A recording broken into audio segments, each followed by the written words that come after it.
मैंने कोशिश की कि उन घरों में कम से कम मैं पहुंचूं जहां ये सबसे बड़ा सामिया पेश आया। मैंने पुंछ के लोगों को मुबारक किया जो इस मुश्किल दौर में उन्होंने हिंदू मुस्लिम सिख इत्तेहाद और भाईचारे का जो माहौल है उसको कायम और दायम रखा।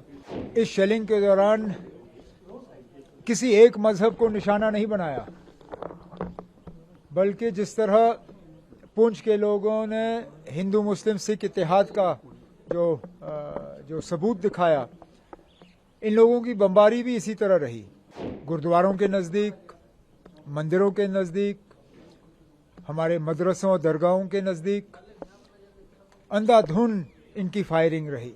जो 3-4 दिन जम्मू कश्मीर में एक तरफ से देखा जाए तो जंग का ही माहौल बना हुआ था, उसमें सबसे ज़्यादा अगर कोई इलाका पार की शेलिंग और बमबारी के लपेट में आया वो पुंछ।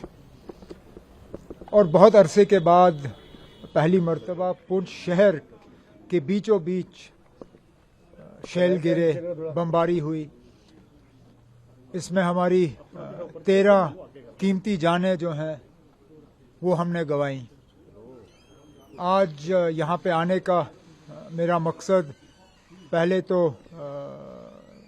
मैंने कोशिश की कि उन घरों में कम से कम मैं पहुँचूँ जहाँ ये सबसे बड़ा सामिया पेश आया। उसके बाद यहाँ की सिविल सोसाइटी से मेरी मुलाकात हुई और मैंने पुंछ के लोगों को मुबारक किया जो इस मुश्किल दौर में उन्होंने हिंदू मुस्लिम सिख इत्तेहाद और भाईचारे का जो माहौल है उसको कायम और दायम रखा। अब आगे जाके दोबारा अगर इस तरह के हालात बने तो इतना जानी नुकसान ना हो, उसके लिए कुछ मशवरे, कुछ सुझाव सिविल सोसाइटी की तरफ से हमें मिले हैं और उन पे हम अमल जो है करना शुरू करेंगे। उमर साहब, इस बार पाकिस्तान की शेलिंग ने religious structure, religious institutions, gurdwara, मंदिर, मदरसास को भी हिट किया। उन्होंने इस शेलिंग के दौरान किसी एक मजहब को निशाना नहीं बनाया, बल्कि जिस तरह पुंछ के लोगों ने हिंदू मुस्लिम सिख इत्तेहाद का जो सबूत दिखाया, इन लोगों की बमबारी भी इसी तरह रही। गुरुद्वारों के नज़दीक, मंदिरों के नज़दीक, हमारे मदरसों और दरगाहों के नज़दीक अंधाधुंध इनकी फायरिंग रही। अब चलिए वो किस तरह इसको समझा पाएंगे, मुझे मैं पाकिस्तान की आर्मी ने ये कहा, पाकिस्तान की आर्मी, हम भरोसा कर सकते हैं अब उनकी नीयत, अब मेरे पास कौन सी ऐसी जादू की छड़ी है कि मैं उस छड़ी का इस्तेमाल करके उनकी नीयत के बारे में आपको जवाब दे सकूं। उनकी नीयत क्या है क्या नहीं है वो तो वही कह सकते हैं। मैं तो सिर्फ जो ज़मीनी हालात हैं उनको देख के बात कर सकता हूं। और फिलहाल जो खबरें आ रही हैं, अब लगभग 24 घंटे हो गए, सीज फायर जो है वो लगभग कायम और दायम है। पाकिस्तान की आर्मी एक चीज और कह रही है कि इंडियन आर्मी ने गुरुद्वारा को टारगेट किया, बहुत बड़ा फॉल्स प्रोपेगेंडा। जो 2 दिन से अब वो तो फॉल्स प्रोपेगेंडा करेंगे ही। हकीकत क्या है, असलियत क्या है वो आप जानते हो, मैं जानता हूं, दुनिया जानती है।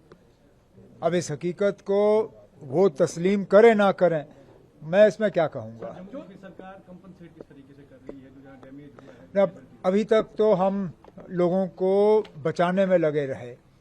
अब जबकि सीज फायर चल रहा है और सीज फायर को चले हुए 24 घंटे से ज़्यादा हो गए, अब डिस्ट्रिक्ट एडमिनिस्ट्रेशन को हर ज़िले में, पुंछ, रजौरी, बाकी ज़िले जहाँ जहाँ शेलिंग हुई है, जम्मू वगैरह, बारामूला, कुपवारा, बांडीपुर, सब डीसीज़ को अब वाज़ेह हिदायत दी गई है कि वो अपनी टीम कायम करें।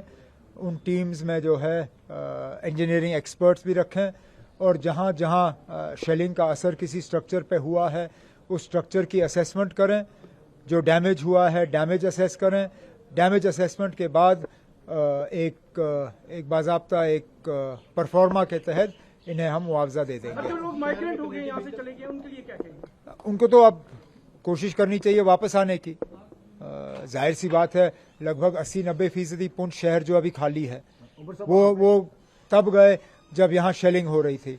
अब अगर शेलिंग रुक गई है तो उनको वापस आना चाहिए। लोगों ने जो है अपना एक सवाल रखा कि सिविल प्रशासन की गलतियों की वजह से पुंछ में जो इतना नुकसान हुआ है।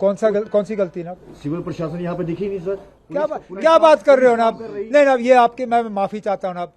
मैंने वीडियो कॉन्फ्रेंसिंग के दौरान अपने डीसी और बाकी अफसरों से बात की ना।